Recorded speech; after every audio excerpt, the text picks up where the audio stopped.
Let's get it started, Rob. I know you're hyped. You're going to Dallas for the games, 3, 4, and 5. Yep, I head to the new ballpark, Globe Life, on Friday, so I will not be on the show Friday, but I am looking forward to it. But game 1, yes, is about an hour away. We're ready to go. All right. What I got the Look, I picked the Dodgers against the Twins to make the World Series. Obviously, the Twinkies bowed out unceremoniously. Early. Yes. But I'm hoping the Dodgers. And, Rob, I got to be honest. I do think this is the year. I feel like it's destined. They've been the best team in baseball, or at least one of the top 2 for a while, the last 7, 8 years. And I just feel like now they're going to get it done. I told you there have been 63 teams, many of them the Yankees overlapping years. They used to go so often back in the day. But 63 teams that have made the World Series 3 times in 4 years. That's a high number, actually. I was shocked that it was that high. But, again, it's probably a ton of Yankees. Rob, only 2 of those 63 have never won it in one of those trips. So history's on their side. Look, with all due respect to the Rays, who've had a great year. And they are exciting good. This is no fluke. Yes, yes. People who think like, oh, how are the Rays there and who's on that team or whatever you want to say about them. And I know they have bad fan support down in Tampa. It's a bad stadium, Chris, indoors. It really is. It's just people in Florida. Do you want to go into a drab indoor place to watch baseball? I just don't think so. And It's I know tough. the weather's hot there. Yeah, it's tough. And I know the humidity in the summer. But anyway, all I'm here to say is that they're a good team. That's all. No, and the young kid out of nowhere, Randy Arozarena. He's unbelievable. Oh, my gosh. I mean, I hope he's a future star. I mean, you hope this isn't kind of some fly-by-night, just had a great postseason run. I think he's for real. You never know. But I think he's for real. And what a run for him. But it's going to be a good one. But with all due respect, Rob, to the Rays, let's keep it real. The Dodgers, at least on paper, they're the better team. No, they have the best team. There's no ifs, ands, or buts. Yeah. All right. They got what? How many MVP candidates? 3? Seager, Bellinger, and Betts, right? And year by year, they're going to be MVP candidates. And they added Betts this year. Remember, signed him to a contract for $1 gazillion. So they have everything they need. They got pitching. Remember, David Price was supposed to be on this team. He opted out because of the COVID, Chris. Right. So they're loaded on paper. The only thing working against them is their history, which is not very good, which is horrid when you talk about the postseason and when you think about that this team has now been to the World Series 3 out of 4 years, had won the West 8 straight years, the NL West. And this is even worse, Chris, that an organization like the Dodgers with all the resources, what a great fan base, all the other stuff going for it, they haven't won a World Series since 1988, which is mind-boggling. But that's where we are since 1988. I'll say this, though.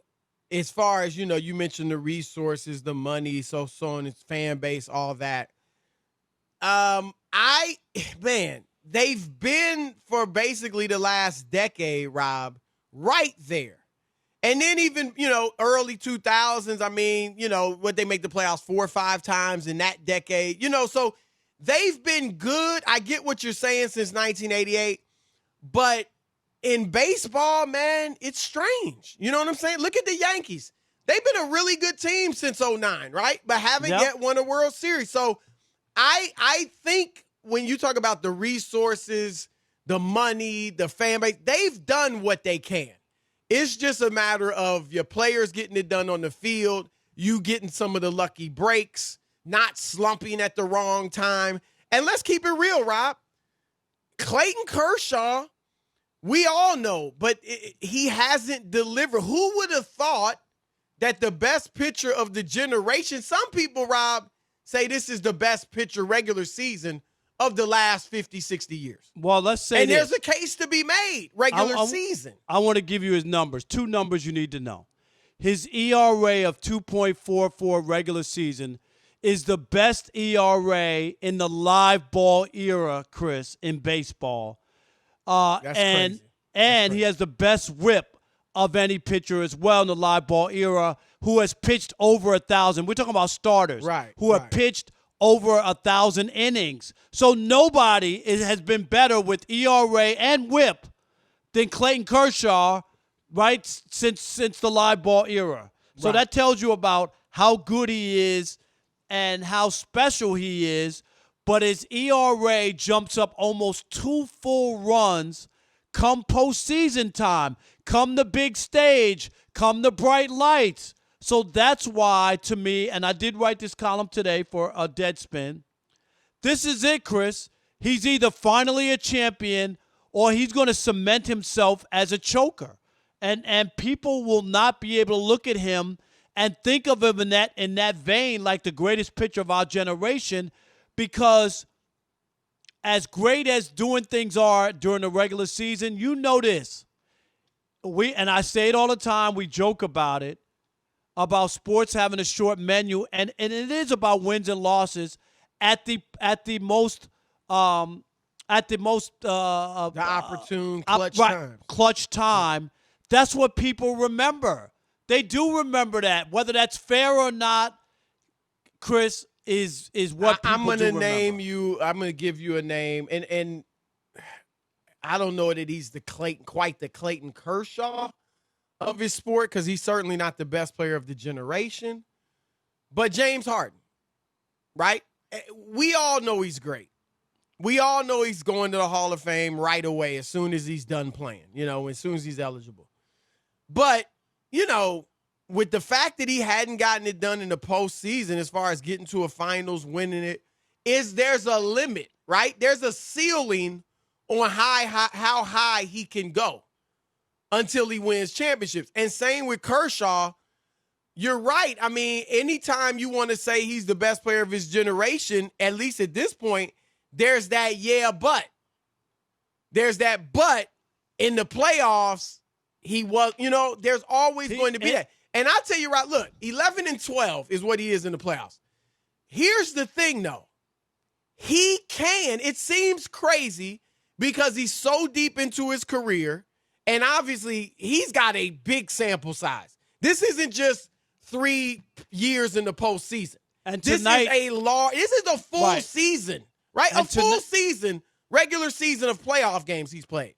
And I think, Rob, he actually could erase all of that if he comes out and has a stellar series and the Dodgers win it.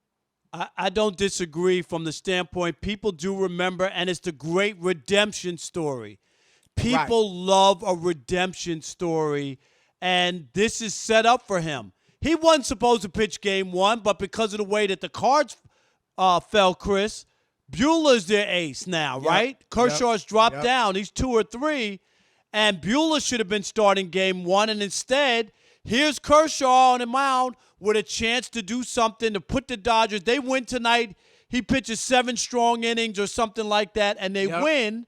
Your mindset changes. Then you know he's got one more. He could be on the mound for the clincher, right? He could be. Right. And then you would think totally different. So he has a chance at redemption. And I think most people, Chris, normally would be rooting for the Rays, the underdog, the big bad Dodgers, right? Right. I think most people are rooting for the Dodgers and this redemption story, especially with Clayton Kershaw. You know what? I would agree. I do think outside of Florida or even Tampa, most people are pulling for the Dodgers. Look, if you're of any, relative age, the Dodgers, if you're young, you've watched them get to the World Series or win their division for the last 7-8 years. If you're older, you remember when the Dodgers were, one of the great teams in the league and getting to the World Series and winning them.